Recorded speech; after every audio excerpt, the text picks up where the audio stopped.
Good afternoon, everyone, and happy Monday. Thank you for joining us today as we welcome back Ali Oromchian to discuss a year-end HR recap.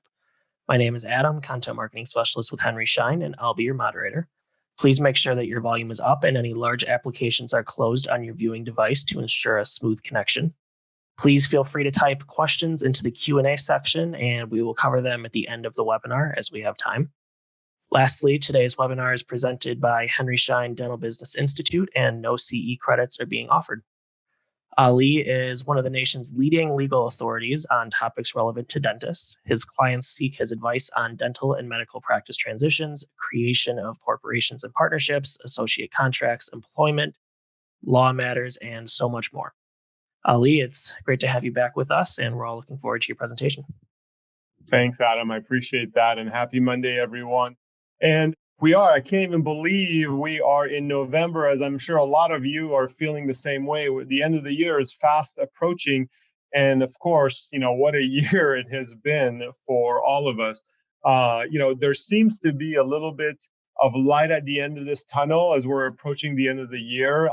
It's been such a crazy year, and I don't have to obviously go into it with most of you, but now that the election's over, regardless of kind of where your politics are, we're getting good news coming out of the pharmaceutical world with some new cures for potentially COVID, or some vaccines, I should say. And so things may be changing, and maybe, as we get to the end of the year and we're getting ready for 2021, maybe there will be a breath of fresh air, for the entire country, and we can kind of start focusing on things that are probably more important than COVID, our families and ourselves and our businesses. And so, with all of this in mind, it's time to really get focused again on the things that we talked about much earlier this year when we were in the thick of COVID with the shelters in place and everything else, which is all of the HR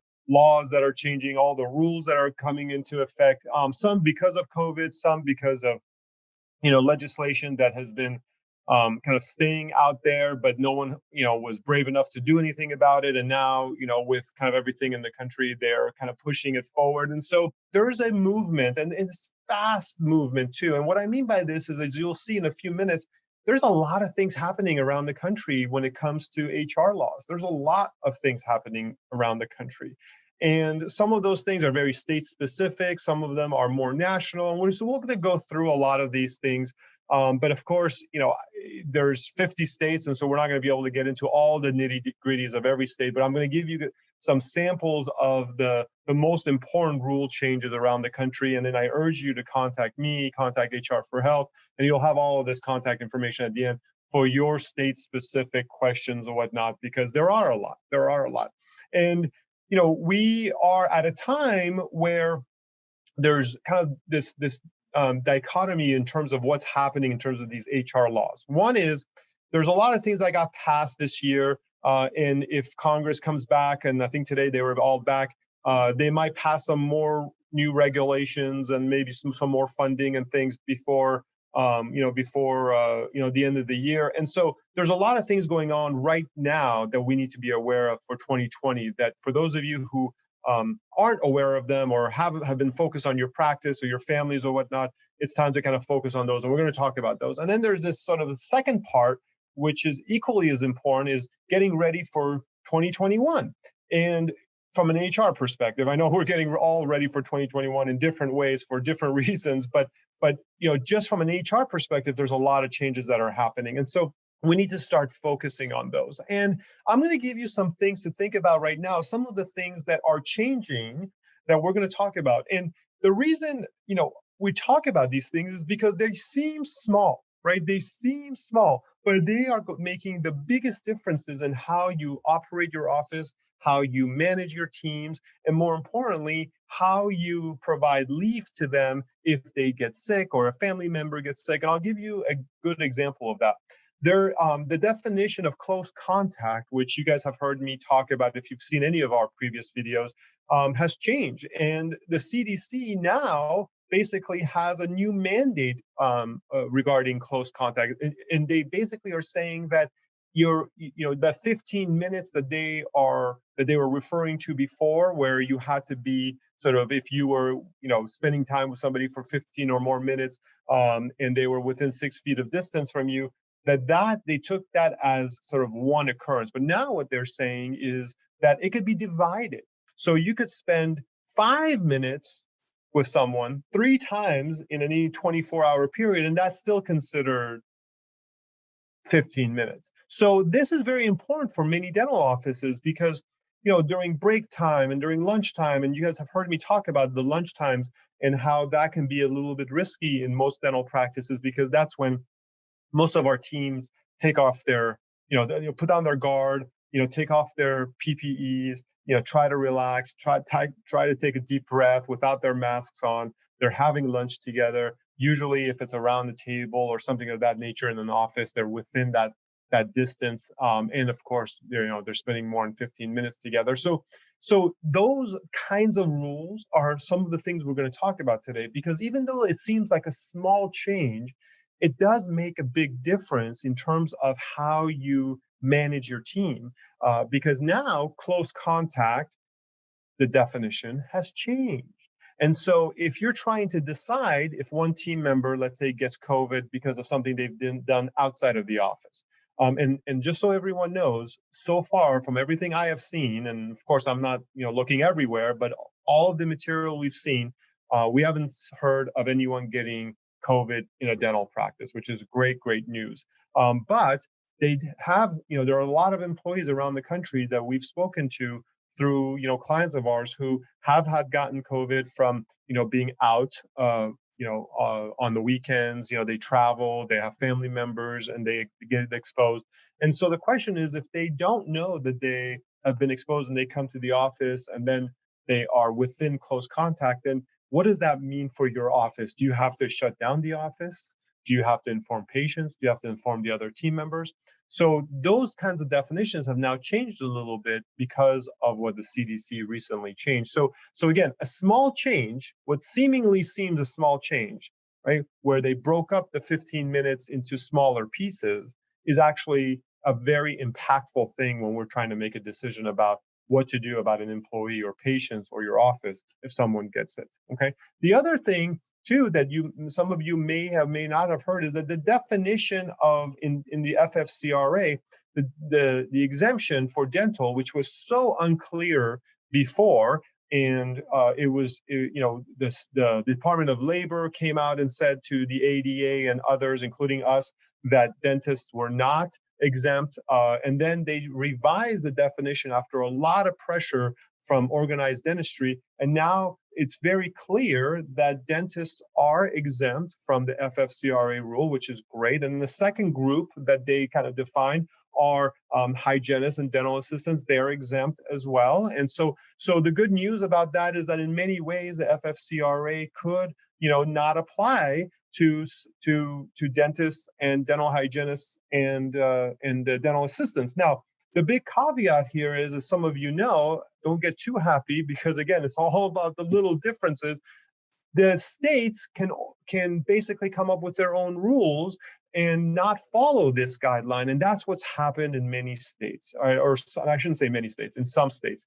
California being the largest, that has basically not allowed dentists to be exempt from this rule.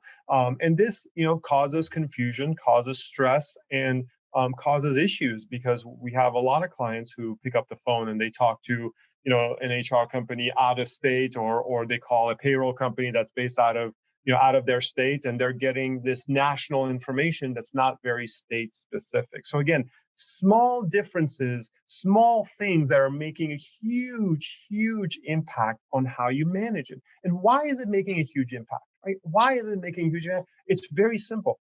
There is so much stress around COVID and leave and all these things that are happening with schools and children. The number one issue is that people are feeling a lot more litigious than they ever have, right? And so the risks that we're trying to reduce or minimize here is we want to reduce the risk. We want it to not be so stressful to have these conversations, because we want you to have the correct information as opposed to information that is just out there on the internet. Because remember, right, you are not a dry cleaner, you're not a coffee shop, and you don't necessarily have to abide by some national rules. You have to abide by a lot of local rules as well, especially because you're a dental office. So again, really, really important things we're going to go through today to, again, reduce your risk profile, as I say to my team, right? It's all about reducing risk profiles, right? We don't want there to be stress amongst you in your practices. And so as part of that, later on at the end today, I'm not going to give it to you now because last time we did that, it caused a lot of confusion and people missed a lot of the conversation we were having in the middle of our presentation. But at the end today, I'm going to share with you a way for you to get a very important white paper that I've drafted that allows you to really get a really strong handle on what is going on in your state, and more importantly, what rules and regulations you have to abide by going into the end of the year and 2021. So you definitely don't want to miss that, and we're going to give it to you at the very end. For those of you that don't know me, I am a dental attorney. This is what I do, and this is my family, and my this is important for a couple of reasons. But one is that my wife is a dentist, right? So she is a pediatric dentist here in Northern California, and so I live your life, right? I am in your shoes every single day, not just as a dental lawyer who works with so many of you nationwide, but really as a practitioner. I'm in it because my wife is going through all the same things a lot of you are. So there's a lot of things that we can discuss. There's a lot of practical things that we use as I'm giving my recommendations and whatnot, because I'm in the same situation as you are, and that's very, very important. From my law practice, as many of you know, we help with all different kinds of things: transitions and partnerships, startups, lease negotiations. We created HR for Health a few years ago because we wanted to make sure you were HR compliant. So many of our doctors were being sued for HR violations, and we've been blessed to be able to work with Henry Schein and get this message to so many of you, nationwide, because it's such an important topic, and the solutions are so easy to fix. Right? You just need a strategy around it that you implement, and once you have that, you are good to go. And we're going to simplify a lot of that for you, which is a big part of today's topic. So what are we going to talk about? We're going to talk about the end of year actions, things that you must do between now and December 31st. And then as you plan for 2021, we're going to talk about that. What are the things you need to do to get ready for 2021 and beyond? Again, super important because there's a lot of new rules and regulations there. And then at the end, we're going to talk about some really important resources that you need to have at your fingertips as you move forward. Okay. All right. So let's talk about the end of year maintenance and new law updates. And it's a little bit varied here, so I'm going to go through it. So let's talk about January 1 updates, things that are going to happen by January 1 that you need to sort of be ready for. Okay. So the first thing is that there are minimum wage updates that are happening across the country at every level, at the state level, at the city level, sometimes in the county levels. It is happening across the country. So please be aware of that in your city. A lot of folks are saying that there's not a lot of good information out there about this. So be aware, keep a watchful eye. If you ever have any questions about it, reach out to us and we can point you in the right direction. But keep a close eye on the minimum wage updates, as they are very important. Now, some of you may say, well, I definitely pay more than minimum wage. Well, you may or you may not. There are a lot of places around the country where, wages are, the minimum wage rules are higher than a lot of what our dentists are paying, dental assistants and RDAs. And so just be aware of that as you're kind of going through it. The other part about these minimum wage rules that is important that some of you may or may not think about, but again, remember, it's all about the small things that matter. The amount of minimum wage or whatever the rate is intimately tied to your exempt employees, because in many states, right, the exempt employees need to be paid a minimum of double minimum wage. Okay, double minimum wage. So if minimum wage, let's say, is $15, then if you have any employees that are exempt, they have to be paid a minimum of $30 an hour or more on a salary basis. So just kind of keep those things in mind, because these minimum wage rules is not just about the wage, it's also about tied to other things as well. Now, the other aspect of that's changing in terms of January 1 is there's a lot more sexual harassment training deadlines that are fast approaching. So let's talk about California because they are taking definitely the lead on this.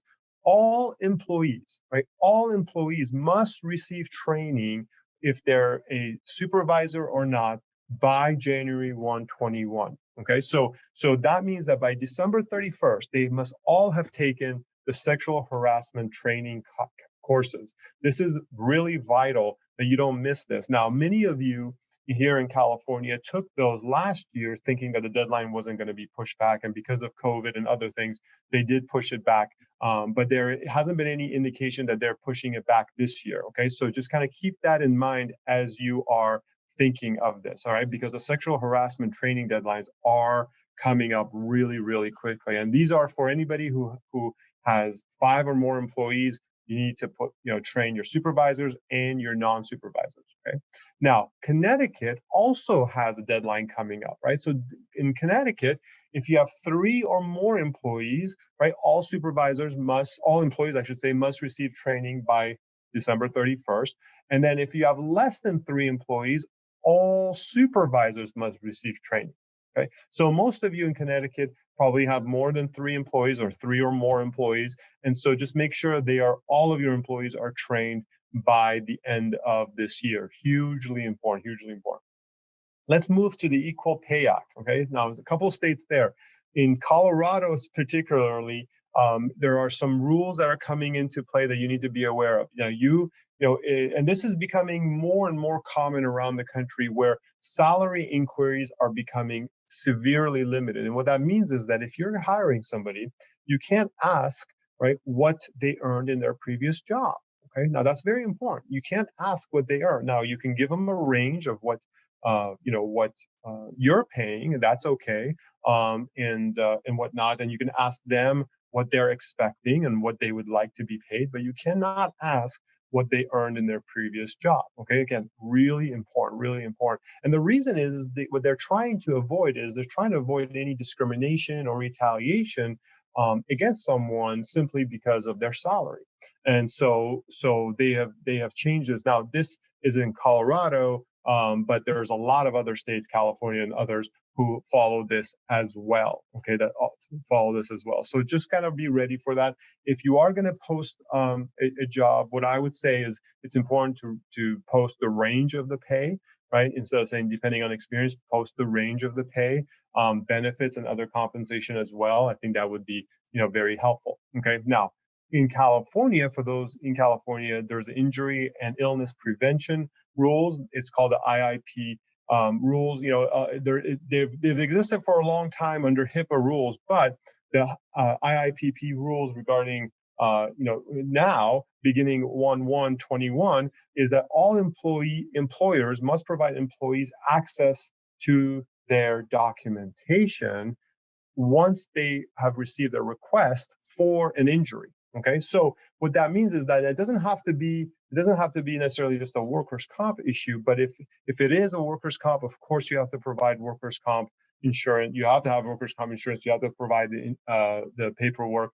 But then the IIPP, the Injury and Illness Prevention Program documentation, also has to be provided to them within 5 days. Now, for most of you around the country, if you have an OSHA company coming into your offices to keep you OSHA compliant, then this is part of the paperwork that most, if not all, provide to you anyways, right? It's part of that big packet of documentation that they give you. So I would go in there and make sure it's updated. I know those guys are really, really busy these days, but I would start to talk to them now about whether or not they are planning on updating it and just sending it to you so you can replace the paperwork in your booklet, or if they have to come in and do another assessment of your office. Okay, so just kind of keep that in mind as well, right? Hugely, hugely important. Okay, now there are some new sick leave laws, as you can probably imagine. There was obviously the federal rules that we all know about under the FFCRA, but there's been a lot of new rules around the country in terms of the states as well. All right, so in New York, as an example, effective September 30th, okay, so September 30th, of 2020. Now, employees can't use these hours until January, but they get them anyways. If you have more than 100 employees, you get 56 hours. If you have less than 100 employees, which is most of you, you get 40 hours of sick leave, right? Paid new sick leave rules. Now, if you have less than 4 employees and your net income is less than $1 million, then it's unpaid sick leave as opposed to paid sick leave. Okay, so very, very important. So for a lot of you startups, new offices or whatnot, you might fit into that category. If you've got a small practice, you've got less than 4 employees, and you're making less than $1 million in revenue, then you might fit under that as well. So you still have to provide the 40 hours, but now it's unpaid versus paid. Okay.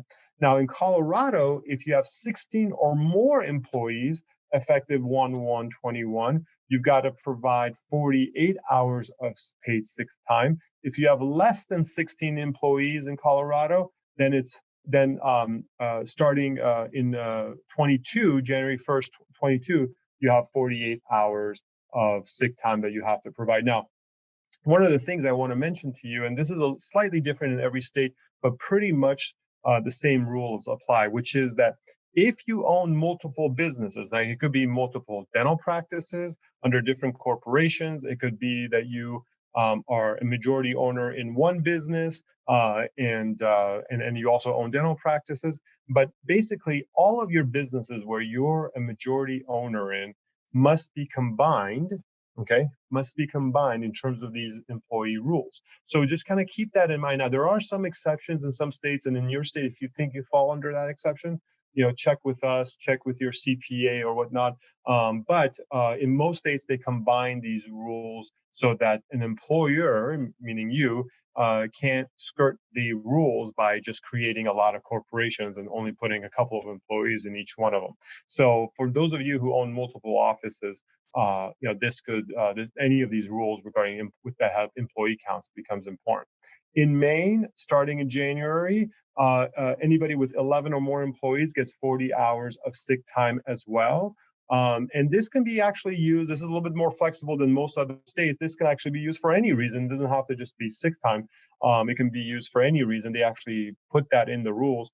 Our recommendation for most of the country is that if you are given sick leave beyond, whether you're in one of these 3 states or some other states that have had it for a long time, like California, our recommendation is let them use it for any reason that they want anyways. Maryland and Oregon have expanded their rules. And Oregon, for those of you who are from Oregon has included now caring for your child if their school or childcare is closed because of a statewide mandate.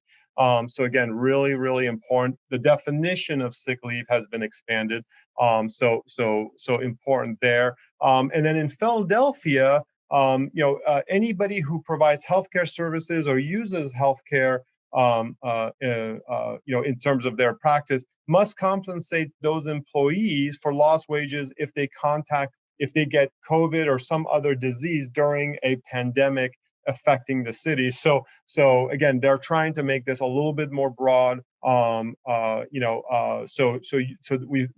We believe dental practices fall into this, where you do have to provide for lost wages if you are in Philadelphia and your team has medical expenses because of COVID, and they because they get COVID as part of their work. Again, it's the presumption is that they're going to get it because they're working in a healthcare facility. We all know it's almost impossible to prove that someone got COVID at any one location.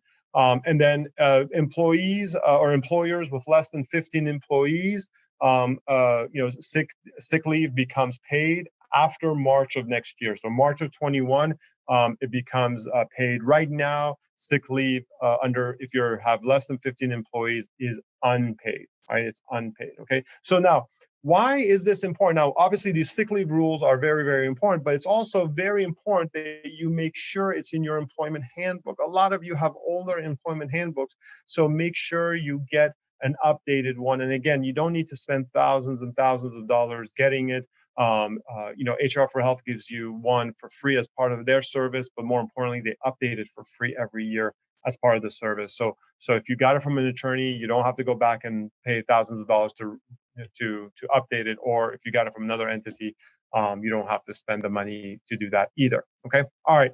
Now let's go into family leave. All right. So I'm going to talk about family leave in Massachusetts. Right. This rule has changed a lot. Right. This rule has changed a lot. So all employers, okay, all employers get, and this applies to, I should say, all employers. You get up to 12 weeks of job protected paid family leave. Okay. Up to 20 weeks of job protected paid medical leave. Okay. And then 26 total combined family and medical leave in any one calendar year. Okay. All right. So again, that's in Massachusetts. There's a lot of detail to this. So if you are in Massachusetts and you have questions about it, please reach out to us. We will give you a lot more info.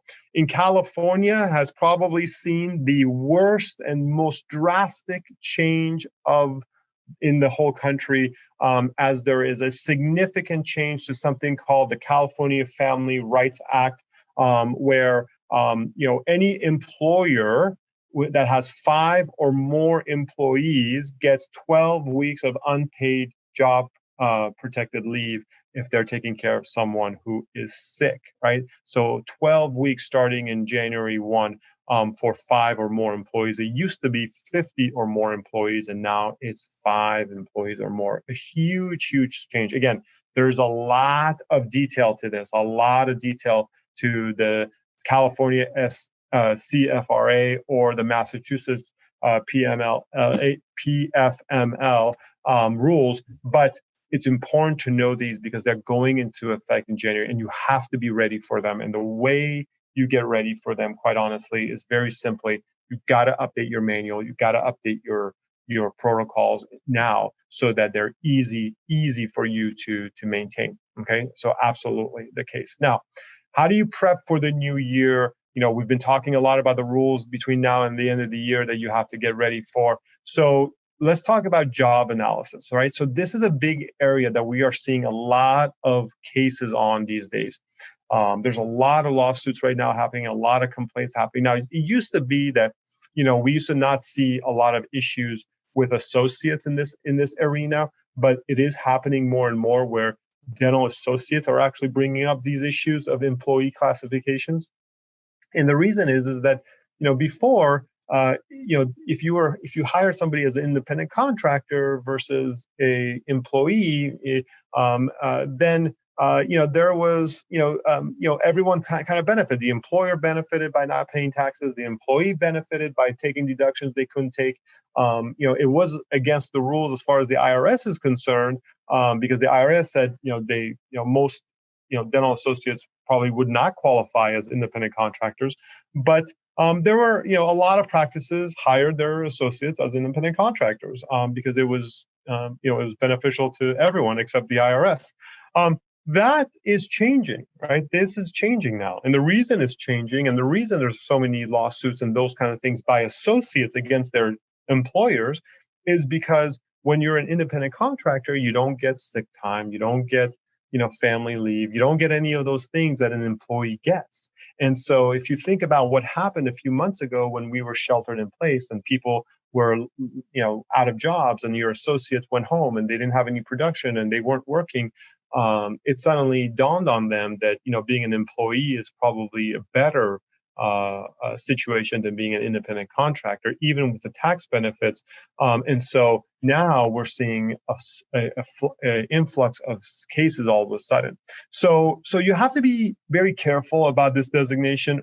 We know a lot of you hire independent contractors. It's sort of been the norm in the industry for a long time, but it's important for you to know that the IRS and the states do feel very strongly about this. In one way, the Department of Labor at the federal level has made it a little bit easier, right? They made it a little bit easier because they now focus on 2 main factors, they've said, right? They look at the nature and the degree of the worker's control over their work, right? So how much does your, let's say your associate, how much control do they have over their work? And control over their work means a couple of things. One is the actual clinical side of things. And most of you probably give a lot of leeway and control to your associates to do their own dentistry. But also, do they get to pick when they come in? Do they get to pick their instruments and their supplies and others as well? That also can mean control. Can they hire and fire their, your staff? Most likely not. Can they pick who they work with? Those kinds of things are also part of control over their work. And then the second part of looking at as well is the opportunity for profit and loss. Is there an opportunity for them to profit, or do they get paid no matter what happens when they come to your office? So that is an important consideration. So please keep that in mind. Keep that in mind. Now, what are we talking about the states? Well, the states are different. In Virginia, for example, all workers are assumed to be employees, right? So your associate is going to be assumed to be an employee unless it can be proven that they're an independent contractor, okay? Unless they can be proven that they're an independent contractor. And this is effective January 1, okay? So make sure your job, your expectations and whatnot and job descriptions are really clear cut. Really important to have those really strong in terms of your employment manual and what you're putting out there with your associates, so that there's no issues with the positions. Okay. Then we go into documentation. You guys have heard me talk about this. Please make sure you have all of these. First is the FFCRA required documents. These are documents that you must have in place if your associate or your employees, any of them, are requesting leave or whatnot. This is very important for you to have, not just from a HR perspective because it's a nice to have. These are actually required to be had, because these documents prove that your team members are requesting leave, and then you're paying them accordingly. Because remember, FFCRA allows you to pay your employees to take leave. And then the government, right, gives you a tax credit for a lot of that leave under the FFCRA. So they have an interest to make sure that this is not manipulated. And so if you ever get audited, and they're going to ask for this documentation, and you better have that documentation. So it's not a nice to have, it's a must have. Because as you all know, the last thing you want is to be audited by the IRS or the Department of Labor or anyone, and not have this basic information about who's requested leave and when they've requested leave, okay? Hugely important, hugely important. The next part of that is the new hire checklist. Every state, you have to have 12 to 17 documents per employee. So please make sure you have those for your team, okay? And if you don't have 12 to 17 documents in your employment file, then make sure you get it. Contact us and we'll make sure you get it as part of our service. And you got to have it every year. And sometimes the documents change. And so make sure you get it. These are the basic documents that protect you. So there's a lot of state requirements. There's a lot of that needs to be updated these days. So make sure you get that in place, okay? Employee performance management, violations, performance reviews, development plans. Make sure you get those if you are having issues with your team members. And the reason I say this is we're kind of in a scary time in our society because of everything that's going on with COVID. There are medical issues or medical reasons why a lot of jobs are protected. Well, the way you might be able to get around that, if you have a really terrible employee or someone you need to get rid of, is by having really good violations tracked, really having good performance reviews and things of that nature. If you don't have those, and then you suddenly want to get rid of somebody, then they could see it as a potential retaliation or discrimination case. So just protect yourself. We see so many of these. It's that could have been easily avoided or at least minimized if you had these documents. And remember, again, these are not nice to have, right? These are absolute must-haves. And the reason they are must-haves is because when we are fighting these lawyers who are bringing these cases, I'm trying to convince the lawyer that their client's case is bad, not necessarily the client, right? Because the lawyer is taking the case on contingency basis. So he's got all the interest in making sure that he's got a good case against you. And so if we can show that there's a lot of information that is against their case because they have violations, they have performance reviews, you have all this stuff, then that makes our job easier, makes your case that much better, right? So it's not about the employee as much as it is about the lawyer who's coming after you. We want to make sure he understands that he's got a tough road ahead of him. And the best thing to do is to have really good documentation. Employment manual, make sure you get an updated employment manual. Again, don't even sweat this. Please do not spend thousands and thousands of dollars. HR for Health will give you one for free as part of their service. You absolutely need to have this. And every year it gets updated. It's a perk of being a Schein customer right now. And so make sure you get this because there's there's every advantage and there's no excuse to not to have it. And it will save you thousands of dollars in legal fees or other costs to get it, right? And please don't get it from like a payroll company, right? They give you, the dentist, the same employment manual they give a coffee shop or a stamp collector. So it's not for you. Final thing is integrated time clock. These days, benefits tracking is really important, as you saw, from paid time off, sick leave, vacation. All of these things must be really carefully tracked. And so make sure your time clock system, if you're using a digital one, please look at HR for Health. Your time clock system needs to really be tied in strategically with the rest of your data so that there's no mishaps that happen with the transfer, right? However many hours they work usually translates to how much PTO they get, how much vacation they get, how much sick leave time they get. So make sure that's all integrated. If you're doing things on paper, the old-fashioned way, please move away from that. It's time to kind of step up your game when it comes to that so that you are safe and compliant going into 2021. Because again, remember, the government has a ton of resources set aside to ensure that everyone is complying with the FFCRA and also the PPP loans. And so those agencies that they have funded to audit and whatnot, are going to be looking at this data. So just keep that in mind. As we get towards the end of the year, make sure you're communicating really well with your employees about their holiday schedules, when they're off, when they're not off, what's paid and what's not paid. We know it's been a tough year for everybody. Thankfully, around the country, a majority of our clients have said that their business has returned to pre-COVID levels or better. But I know that's not the case everywhere. And there are a lot of communities that are still struggling.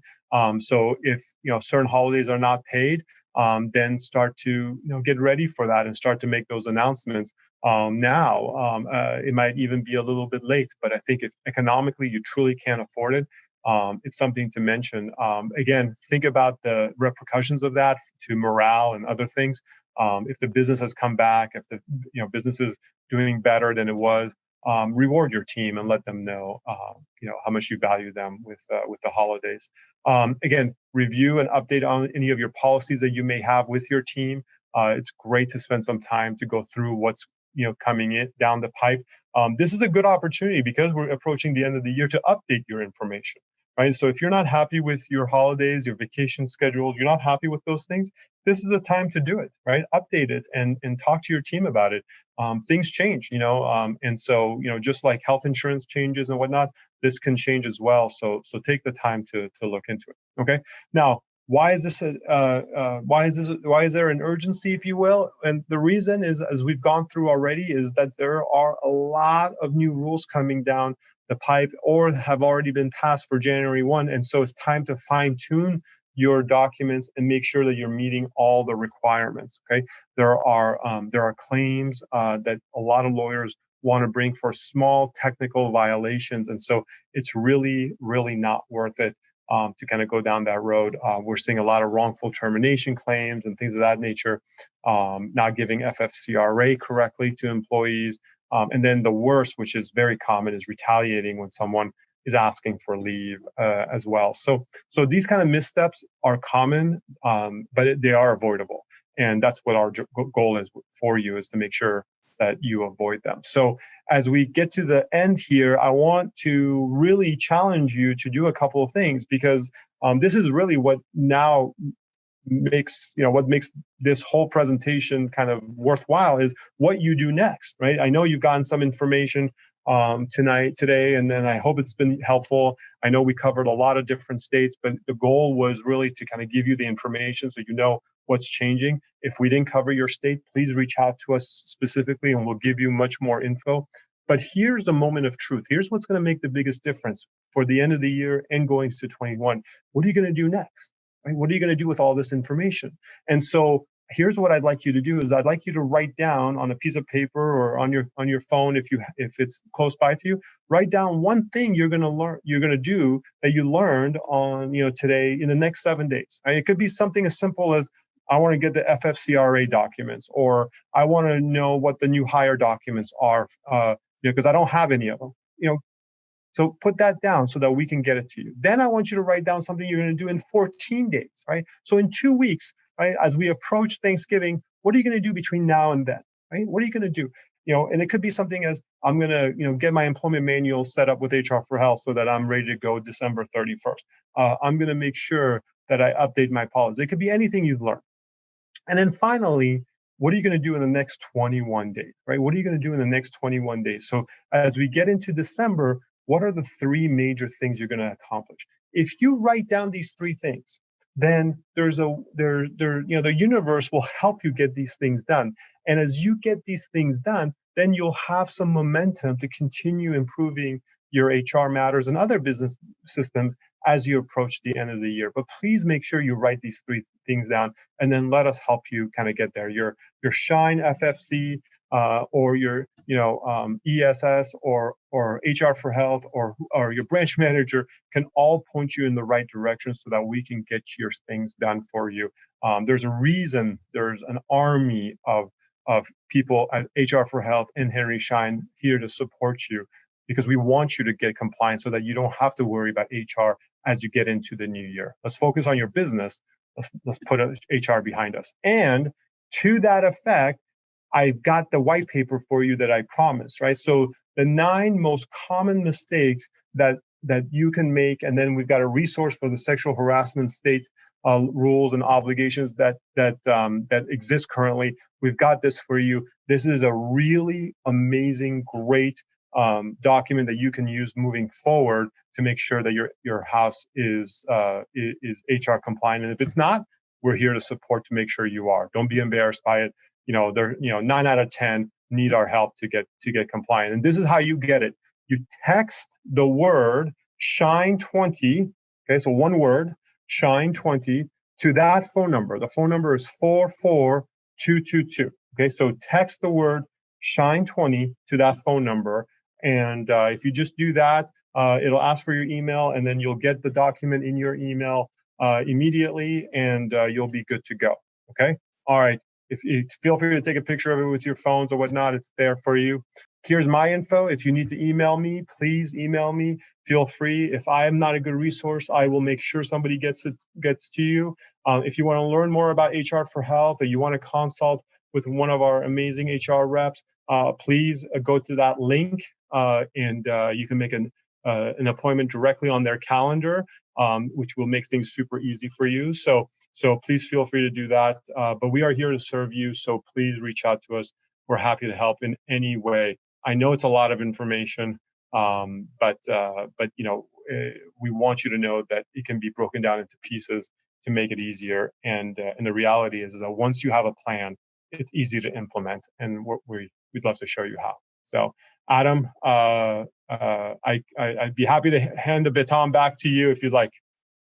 All right, thank you. Great information as always. We've got a couple questions here. The first one was what you just covered with documentation. As far as time off goes, does an employee requesting leave over text or updating a patient management system count? Yeah, any text, patient management systems are all written records, and so that can count as requested leave.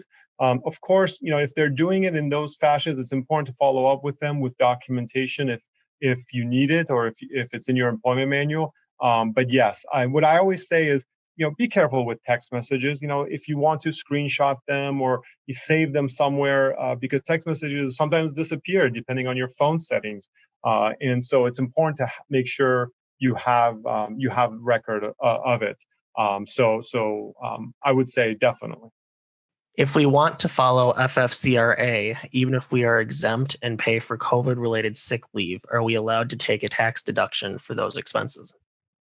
Yeah, so I think what you mean is I don't think you mean a tax deduction necessarily. I think you mean, do you get the tax credit through payroll? And I believe so. Most CPAs right now are telling us that the IRS has been kind of silent on it, but if you do pay and it's a valid leave, and you document it and you pay it through payroll and you document it through payroll, you can get you can get that payment back with your federal quarterly tax payments. So yes, but verify with your CPA and your payroll company. Some CPAs think differently about these new, about the IRS rules. But most dental CPAs that we've talked to have said that if you opt out and you do actually pay for it, that you are covered. Right. And then can you switch back to the white paper slide so people can see Oh, the sure. number to text? Thank you. And then in California, does the number of employees include the owner dentist that takes the W-2 from Corp? It does. It does. Yeah. Any employee of the corporation qualifies, because you have to remember the corporation is a separate entity than from you. So you, your spouse, your children. Unfortunately, now sometimes people push the envelope. Sometimes people push the envelope and they exclude themselves. I haven't seen any cases or anything through the IRS that says that that's wrong. But if you wanted to do that, I think you probably could, and you might be able to get away with it. But technically speaking, the answer is yes. It's absolutely, any employee, including you, your spouse, your children, would qualify. There a definition between a dentist and dental assistant and front desk and administration who is covered by FFCRA? Yeah, so right now, dentists, DAs, hygienists who are providing clinical services are covered. Front of administration staff, since they're not providing clinical services, we think are not covered. Does someone not feeling well qualify for FFCRA? Do they have to have a COVID test or a doctor's note to get paid? And what if the test is negative? Will they still get paid? Yeah, so it's not about not feeling good. There's those six requirements, under FFCRA, depending on whether it's sick leave or paid family leave. If you have children or whatnot, they have to fit into one of those six categories. And so, just not feeling well, not coming in, doesn't really count towards that. If they do have to get tested, if they, when they go to the test, they can use their sick leave for that, or if they have any paid vacation or whatnot, they can use that as well. If they test negative, you can be generous and let them kind of stay home and get better, because they may just have the flu or allergies or other things. But it doesn't necessarily qualify under the FFCRA. So they have to definitely fit those six categories. Did you say let them use these days anyways in regards to sick leave? Yeah, so for most sick leave rules around the country, what I was saying was that most sick leave rules do not allow you to request information from the employees about why they're taking those leaves. So, as an example, in California, you can't ask for documentation if someone's requesting sick leave under the California sick leave rules, at least not for those first 3 days. And so, if that's the case, what we're saying is, don't, if somebody's requesting it, then, give it to them. They might use it for different things, but be flexible about it. Now, you can be strict if you want, and make sure that they're sick, but you can't ask for documentation. And so what we're seeing is, the people who are becoming more and more strict about it are being, lied to by their teams. And sometimes that's causing more issues. And so if you're in a state that has sick leave, and your state does not allow you to ask for documentations for those sick leave rule days, we're saying just be flexible with it. For anything that you talked about today, does anything pertain to part-time employees or is it only full-time? It's most of these rules that we talked about are for all employees, full-time and part-time. There's fewer and fewer rules that are being administered or passed that apply to one group versus another. As the protections are really applicable to all. But every state is a little bit different. So some states do apply only to full-time employees and whatnot. But for the most part, almost everything applies to everybody. Great. Well, that's all I got for you. So All right. thank you very much. And thank you everyone for attending. If you have additional questions that you think of or that we were unable to answer during the presentation, please email us at webinars@henryschein.com or feel free to reach out to Ali and his team. Everyone attending today will receive a link to view the recording of today's webinar in the coming week via email. On behalf of Henry Schein Dental Business Institute, thank you again for attending and have a great rest of your day. Great. Thanks, Adam. Bye, Yep. everyone.